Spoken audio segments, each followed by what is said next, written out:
Shalom saudara sekalian, ada seseorang pernah berkata kepada saya demikian, kita bisa menjadi seorang ahli, guru, pengajar dalam satu bidang tertentu, tetapi kita tetap adalah seorang murid dalam bidang yang lain yang perlu dibimbing dan diajar. Raja Israel didesain, dirancang oleh Tuhan, tidak berjalan sendiri dalam menjalankan tugasnya memimpin umat Tuhan. Dia bisa saja hebat dalam militer, dalam pemerintahan, dalam ekonomi, tetapi dia tetap harus dibimbing secara rohani, didampingi oleh seorang imam. Imam bertugas memimpin sang raja dalam kerohanian, agar raja hidup dalam ketaatan pada firman Tuhan, sehingga dia bisa menjalankan tugas-tugasnya dalam pemerintahan dengan sebaik-baiknya. Ini kisah tentang Uzia dalam 2 Tawarikh 26 ayat 19. Tetapi Uzia dengan pokor ukupan di tangannya untuk dibakar menjadi marah.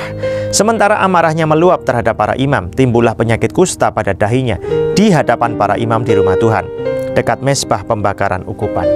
Dalam usia masih sangat muda, Raja Uzia dibimbing oleh imam besar bernama Zakaria, supaya hidup dalam hormat kepada firman Tuhan seperti ayahnya, Amazia. Apa yang terjadi? Sepeninggal Imam Zakaria, ketika imam itu sudah mati, kemudian Uzia ini tidak mau lagi menghargai imam penggantinya, anaknya Zakaria yang bernama Azarya.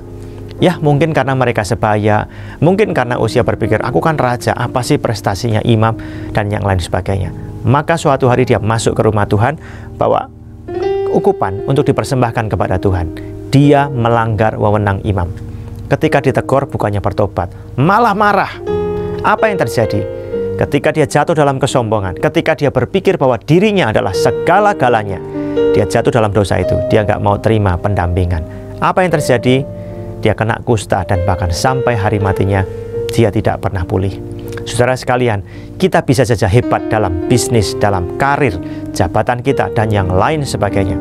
Tetapi kita tetap perlu seorang pendamping yang menolong kita berjalan dalam ketaatan pada firman Tuhan. Mungkin pendamping ini nggak sempurna, dia punya banyak kelemahan, tetapi yang dilihat jangan itu. Yang dilihat adalah ketika dia mengajarkan firman Tuhan yang adalah sebuah kebenaran bagi kita, yang ditaati ya firman Tuhannya. Kita nggak melihat orang itu. Kalau kita mencari orang yang sempurna, ya susah lah. Nggak ada manusia yang sempurna di muka bumi ini. Setidaknya beri diri didampingi, dipimpin secara rohani oleh orang-orang yang punya integritas yang baik dalam hidupnya. Pengajarannya, perkataannya selaras dengan firman Tuhan.